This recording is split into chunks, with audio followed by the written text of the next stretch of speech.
Did you hear that? Yep. Okay, so welcome everyone. Tonight's topic in our forum is golf etiquette and rules on the golf course. Sonia is an excellent person, an excellent resource for us, who's a rules specialist. And I'm a newbie to rules, but I'm going to talk a little bit about pace of play and etiquette. So if we're lucky, I'm going to screen share.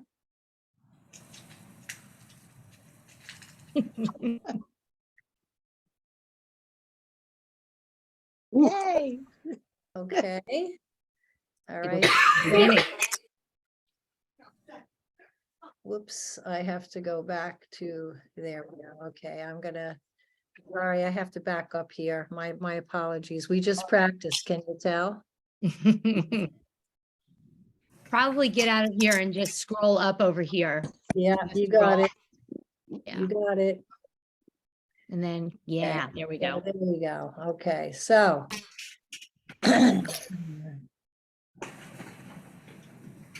Okay, is there a thing in the way here? Yeah, take that out.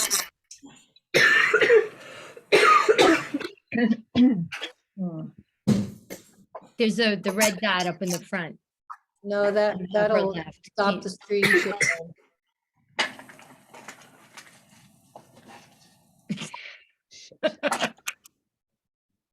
Okay. Yay. Okay, so this first part, as I said, is the course etiquette. And I think one of the things that we really wanted to discuss, it might be helpful if everyone mutes except for Sonia and I, so that we don't have feedback, and hopefully the dog won't bark. Anyway, so pace of play seems to be a really strong concern on the courses that we're using, because we're using county courses, but also we're using private courses, and time is money for them. And plus, it's just better when pace of play is, we're aware of that, so that we can get into a flow of playing and we don't end up holding people back and getting people annoyed and all that. So these are some pointers for making sure your pace of play is where it should be. So of course, number one is to be on time for your round, which is 30 minutes before your tee time. Players should recognize that the pace of play affects everyone on the course, as well as the group of people you're playing with. Be sure to bring 2 balls to the tee box and mark your ball, so that you won't have any trouble finding your ball. There's obviously many people use the same label, but it's important for you to put your own personal identity on it. And a player should make a stroke up on the tee box no more than 8 seconds. So be prepared, as we say, for ready golf. It's important to be aware of others on the course, so become familiar with the set of rules and practices designed to make the game safe and more enjoyable before you even go out. Keep quiet while other players are hitting. Wait for every player to tee off before proceeding. Wait for every player to finish putting before leaving the green, unless pace of play is slow. In that case, when you putt out, you can leave and go over to your cart and proceed to the next hole. Never stand in the line with the golfer behind you. Be aware of the gap between you and the group ahead of you. That's where your attention should be. Be sure to play your ball, because playing someone else's ball is a 2-stroke penalty, which is a heavy hit. This is a really short, but I think very helpful video on using the golf cart in a safe manner.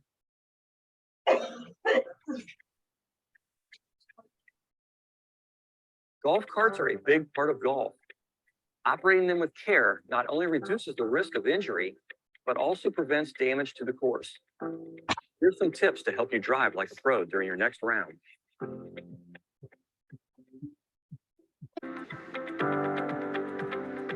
Signs and ropes guide the flow of traffic throughout the course. At times, certain areas may be closed to minimize turf damage and assure your safety. If the 90-degree rule is in place, drive down the cart path until reaching a point where turning 90 degrees will allow you to drive perpendicularly across the fairway to your ball. If cart path only is in effect, carts need to stay on the paths. This is common when the course is wet following inclement weather. Wet areas or depressions of standing water are especially vulnerable to cart damage, so it's best to always steer clear. Before your round, a golf course employee will let you know the best places to drive and park your cart. However, golf carts should never enter naturalized areas because the traffic can be especially damaging to the vegetation and wildlife. As you approach the end of the fairway, signs will guide your cart to the path before you get too close to the green. Even pull or push carts can cause damage, so they too should never be operated on tees or greens. Instead, take your pull cart around the outside of greenside bunkers and always park at 15 to 30 feet from the edges of tees and greens. Speed up your next round by parking your cart in an area that provides convenient access to the next hole. The tendency to park partially off the path can cause damage to the adjacent grass. When stopping, keep all four wheels on the path. Don't worry, other vehicles will pull around. New golf cart technology is making golf more accessible than ever before.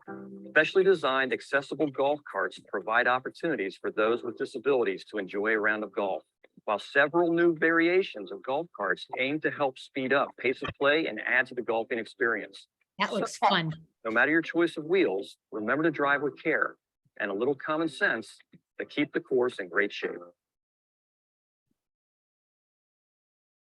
Yeah, that does. I want one of those little motor scooters. The thing that's different about a Okay, how we do that? We welcome you to Pebble Beach for this 100th This is US Open. problem. It's the Sorry. most dominant It's right there. It is. Yep, okay. All right. So on the green, which is obviously where we end our particular hole, park the carts between the green and the shortest distance to the next tee. I know I've had experiences with some people who leave their cart behind and you have to turn around and go back and get it, and that loses a ton of time out on the course. So always think ahead, prepare, and move ahead.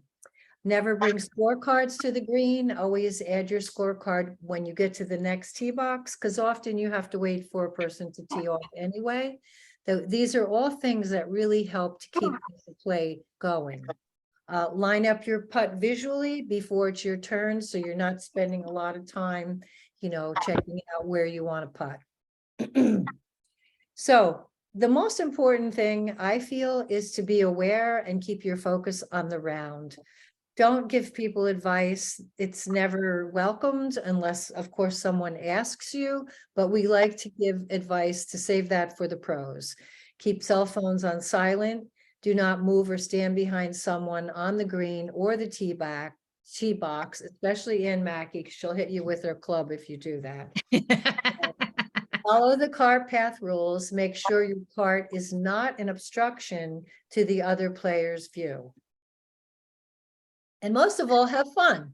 Here's a few of our members, featuring, of course, Sonia. And I think Kathy made some very special drinks the morning. What do we call it? Birdie juice. Joanne's husband made us Bailey's. Baileys. There you go. Homemade Bailey's. Birdie juice. Yeah. So now for the more experienced golfer, Sonia's going to go over some of the rules and also keep us updated for what some of the revisions were. Okay. Hi, everybody. We thought it would be a good idea just to discuss what, a lot of things that come up during a round for us.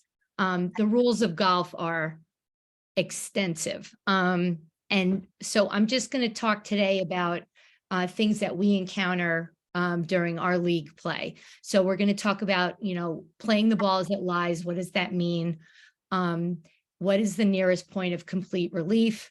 We're going to talk a little bit about what you can and can't do on the putting green.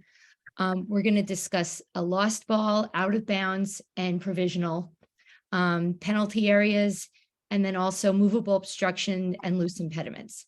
So let's go to the next slide. Playing the ball as it lies. The rules do not allow you to make improvements to certain parts of the golf course. For example, the area where your ball lies, you can't take your club and press it behind the ball, to, make some space for your club to get through. Obviously, you can't do that. Anywhere where you intend to stand for your swing. So you can't start breaking off branches from a bush so that you can swing your club. Your area of intended swing, same thing. And the area along your line of play on the fairway or in the rough, you can't wipe away sand or morning dew or anything like that. It has to stay where it is. There are some exceptions to this. You can slightly move a branch while you're kind of leaning on it a little bit to hit a ball. But again, no landscaping is allowed. You can slightly ground your ball when you're taking a practice swing. That's okay too. We all do that. And you're also allowed to brush sand or loose soil, but only on the putting green. Okay, so not anywhere else on the golf course. So you can't bring your chainsaw. No landscaping allowed. Okay, the nearest point of complete relief. There seems to be, some questions about this. So if your ball lands in an area, for example, ground under repair, we've all seen that. It's in temporary standing water, like it rained a lot and there's some puddles. Or it's near an immovable obstruction like a cart path or a bench, something like that. You have the option to take complete relief for no penalty. This spot, so where is complete relief? This spot is to the right, to the left, or behind where your ball is. And it can be longer than a club length. Sometimes you have to go back pretty far to get out of the area that is an immovable obstruction, for example, a cart path or ground under repair. Are there any questions about this so far? I have a picture on the next slide, which might help here. So sorry about the lines in it. The ball is landed in the middle of a cart path for this golfer. So she opted to take relief to the left. So the nearest point of relief, she dropped the ball, that little triangle pie area, that's where she can drop her ball, in that whole area right there. So you mark it, figure out what that area is, 1 club length, and then drop your ball. If the ball had been towards the right-hand side of the cart path, she would have to take relief on the right side. In this example, the ball is right in the middle, so she could have gone to the right or the left. Are there any questions about that? Sonia, if you have a ball that is nestled right up against a tree root, Okay. is that considered immovable and you get relief? No, it's an unplayable lie, and you get a penalty stroke, unfortunately. Jeez. There are some courses that have local rules for rocks and tree branches and stuff like that. So it's a good idea to familiarize yourself with local rules before you go out to play. A course I used to play on, Warrenbrook, had a lot of tree roots growing out into the fairway. So we had a rule that if the ball was on the root in the fairway, you could move it without taking a penalty, for example. But most of the time, if we hit a ball and it's nestled up against a tree, that is unfortunately a 1-stroke penalty. And you would take relief. I'll explain how you would take relief on one of the next slides. Any other questions? That was a good question. Thank you, Laura. Okay, the putting green. There are some exceptions when we're on the putting green, thank goodness. So a lot of the rules that apply don't apply to the putting green. For example, you can mark, lift, and clean your ball. We all do that. You can repair ball marks, spite marks, hole plugs, any other imperfections caused by shoes or animals, or somebody who got really angry and missed a putt and jammed their club into the putting green, so I've heard. Sand or loose soil can be moved. I talked about that earlier. And then the proper way to mark your ball on the green is to place your marker behind the ball before you remove it. I've seen some people put it to the side or put it in front. You really should be behind the ball, and you put it down, then you pick up your ball. There, okay, bunkers. You may not touch the sand in the bunker at all, ever, with your hands or your club. You can only touch it with your feet because you're standing on it. You may remove a rake if somebody left it in the bunker, but otherwise you are not to test the sand in any way whatsoever. There have been some questions about where you should put your rake. I think for time saving, which, we talked about earlier, the best place to put it is right outside the bunker when you're standing, when you walk out. I don't want people walking around a gigantic fairway bunker trying to decide where the best place to leave the rake is. It should not be in the bunker. That's all I should say. Okay, any questions about that? Okay. Now we're going to talk about a lost ball, a ball out of bounds, and provisional balls. If you're positive, or you're almost positive, or you're kind of positive that your ball is lost or out of bounds when you hit it, either off the tee or on the fairway or anywhere on the golf course, you're allowed to replay the ball from the original spot under the penalty of stroke and distance. So it's called a provisional ball. You can hit another ball. I would recommend that we do this more than we are right now. A lot of times what happens, we go and we start looking for the ball and we can't find it. And then you either have to go back to the tee box and hit another one, which takes a lot of time, or go back to the original spot where the ball was hit, which takes a lot of time, or you can drop a ball out from where the ball went in. That's a 2-shot penalty. Okay, so you're better off hitting that provisional ball. That way it's already out there. And if your ball is lost, it's just a 1-shot penalty because you already hit your provisional. Okay, so if the ball winds up in a penalty area, like a body of water, you must take one of the options under penalty relief. So do we have any questions about that yet? What I've talked about? Great. Okay, let's go to the next slide. Thank you, Judy. Okay, penalty relief. I'm going to talk about 2 ways you can take relief here. So this person hit the ball from number 1 area. It went into a water hazard or a hazard, just went into a hazard. So the one option is you hit another ball right from that spot, 1-stroke penalty. Or you can take what's called back of the line relief. So you would stand where the ball went in, look where the flag is, and make that line right there. Judy, you want to maybe trace that line right there? And you can go anywhere on that line and hit your ball. So this person chose to, let's say, go to where the spot number 2 is and club length to the right or to the left. That is, it's a big circle because it's no closer to the hole. No closer to the hole is where that X is. So you're fine. Okay, that's 2 ways you can take penalty area relief. Any questions? Okay. Where's the other? I think it skipped one. Well, Hi, Sonia, would you Yeah. repeat what you just said? Position 1, position 2, and all of that? Okay, sure. So position 1 is where the ball was originally hit and it went in. So the option 1 is the stroke and distance relief. So you just hit another ball from that spot. It's like a provisional ball. Okay. The other option is called back of the line relief. And that's option 2 right there. What you do is stand where the ball went in to the hazard, face the flag, and then just start walking back to where you want to drop the ball. And it doesn't have to be 1 club length from where it went in. It can be back pretty far. You can go all the way back to the fairway if you want. Club length to the right, to the left, make a big circle, and that's your relief area. That's where you can drop your ball. or farther back. You can go farther back if you want to. Sure. Okay, Okay. ready? Mm-hmm.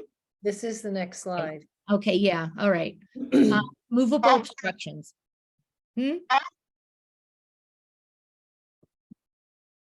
That's weird. I thought there was about the lateral relief, but maybe it's later. Okay. Movable obstructions. All right, any human-made object that interferes with your ball, your stance or your swing, the ball can be moved with no penalty. So for example, rakes, cart signs, garbage, anything like that. The ball can be moved, even if this stuff is in a bunker or penalty area, animal poop, all kinds of stuff. In some cases, you might want to mark the ball before moving the obstruction. But if your ball does move, while you're marking it or anything like that, just replace it with no penalty. Yeah, this was somehow these got reversed here. I apologize. This is a penalty area. Is it weird we didn't notice that when we went through it before? Okay. This is the third option for penalty area relief, okay? You'll see red stakes for this type of relief. So again, the first option is you can hit a provisional ball. The second option is you take back of the line relief. That's position 2. The third option is you go to where your ball went into the hazard. Okay, you take one club length from where it went in, and you make that little area, that little pink area right there, that is your drop area. That's your relief area. And you hit the ball from there. All of these are for 1 stroke penalty. Okay, now we're back to loose impediments. Okay. I apologize, the slides got reversed. You may remove loose impediments with no penalty, even in bunkers and penalty areas. Leaves, grass clippings, rocks, twigs, things like that, things that are on the golf course, not twigs or branches that are still attached to the trees. There is some risk in this case. If you move your ball while moving a loose impediment, you must replace your ball at the original spot and you get 1 penalty stroke. For example, I was watching this movie about Bobby Jones, and he was in a tournament where he was moving some loose impediments around his ball, and he gave himself a penalty stroke because he said he moved his ball. Nobody else saw the ball move, but he said, I have to give myself a penalty stroke or I wouldn't be able to look at myself. So, good job, Bobby Jones. But anyway, that just kind of demonstrates this particular rule. Be very careful moving loose impediments, clearing an area for your ball. Are there any questions? All right. Okay.